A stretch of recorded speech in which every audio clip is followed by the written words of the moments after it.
नमस्कार दोस्तों, अभी हाल फिलहाल में पंजाब के सिंगर सिद्धू मूसेवाला जो फ़िलहाल इस दुनिया में नहीं है, उनका एक सॉन्ग आया है SYL।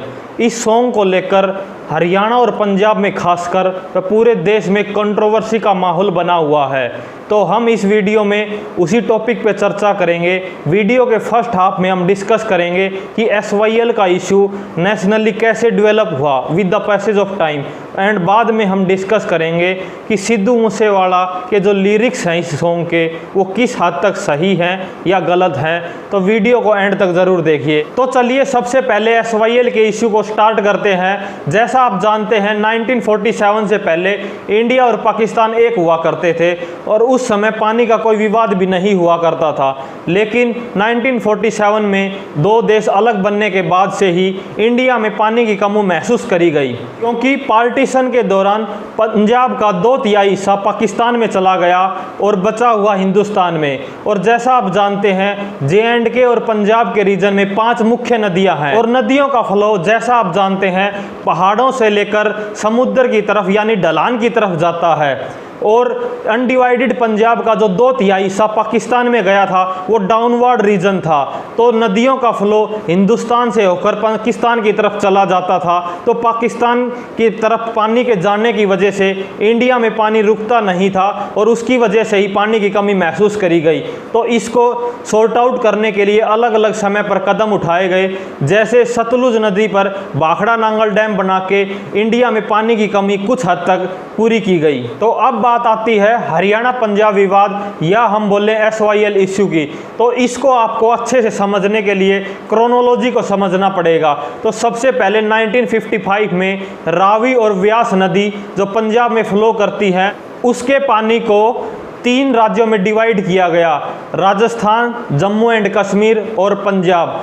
यानी उस समय के अनडिवाइडेड पंजाब जिसमें हरियाणा व पंजाब दोनों शामिल थे, उसका से 15.85 मिलियन एकड़ फीट में से 7.20 था। और उस समय केंद्र में कांग्रेस पार्टी की सरकार थी। और इस समय इस सरकार वाले व्यू पॉइंट को समझना जरूरी है, क्योंकि सिद्धू मूसेवाला जिन्होंने यह सॉन्ग किया है SYL और इसकी वजह से विवाद हुआ है, वो भी कांग्रेस पार्टी का हिस्सा रह चुके हैं। इसकी बात हम बाद में करेंगे। तो नेक्स्ट पॉइंट आता है, जब हरियाणा राज्य पंजाब से अलग होकर बना, उसके बाद 1976 में इस अनडिवाइडेड पंजाब को जो पानी का शेयर था उसका 50% हरियाणा को देने की बात कही गई। यह बात केंद्र सरकार द्वारा कही गई। लेकिन 1977 में पंजाब में अकाली दल गवर्नमेंट बन जाती है और पंजाब की अकाली दल की उस समय की सरकार इस इश्यू को सुप्रीम कोर्ट तक ले जाती है। लेकिन फिर सरकार बदलती है 1980 में पंजाब में, और केंद्र में भी उस समय 1980 में कांग्रेस पार्टी की सरकार थी।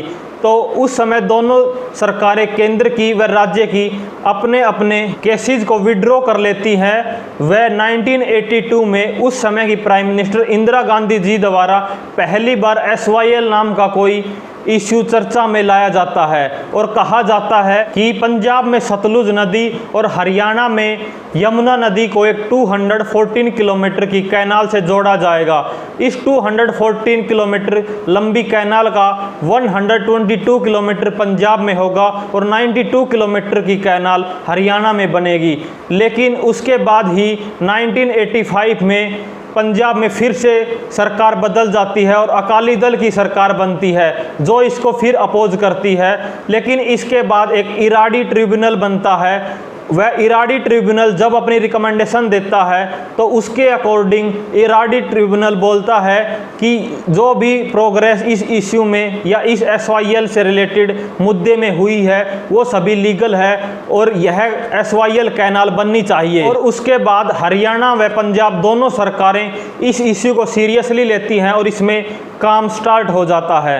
लेकिन उसके बाद कहानी में फिर एक ट्विस्ट आता है। पंजाब का एक शख्स जिसका नाम बलविंदर जटाना था, वह इस नहर के चीफ इंजीनियर की गोली मारकर हत्या कर देता है और उसके बाद काम पूरी तरह से रुक जाता है। फिर 1999 में हरियाणा गवर्नमेंट द्वारा इस इश्यू को सुप्रीम कोर्ट में ले जाया जाता है और तब से यह मामला सुप्रीम कोर्ट में है। और 2017 में सुप्रीम कोर्ट ने भी बोला है कि जितने भी एग्रीमेंट्स इस इश्यू से रिलेटेड या SYL के मुद्दे से रिलेटेड हुए हैं, जैसे 1955 में हुआ, 1981 में हुआ, वो सभी लीगल हैं और इस मुद्दे पर पंजाब व हरियाणा सरकार को कार्यवाही करनी चाहिए और इस नदी को या हम बोलें इस कैनाल को बनाना चाहिए।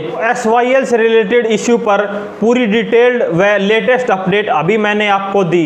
अगर हम अब बात करें सिद्धू मूसेवाला के बारे में, तो इंडिविजुअल लेवल पे वो एक काफ़ी टैलेंटेड सिंगर थे, वह एक टैलेंटेड इंसान थे और उन्होंने अपने दम पे हार्डवर्क करके अपना इंडिया में ही नहीं बल्कि विदेशों तक अपना नाम किया। और 29 मई 2022 को जो उनके साथ एक दर्दनाक हादसा हुआ वो भी बिल्कुल गलत था। वह गवर्नमेंट की जो भी इन्वेस्टिगेशन एजेंसी हैं वो अपना काम कर रही हैं और जो भी इसमें मुजरिम होता है उसको कड़ी से कड़ा सज़ा मिलनी चाहिए।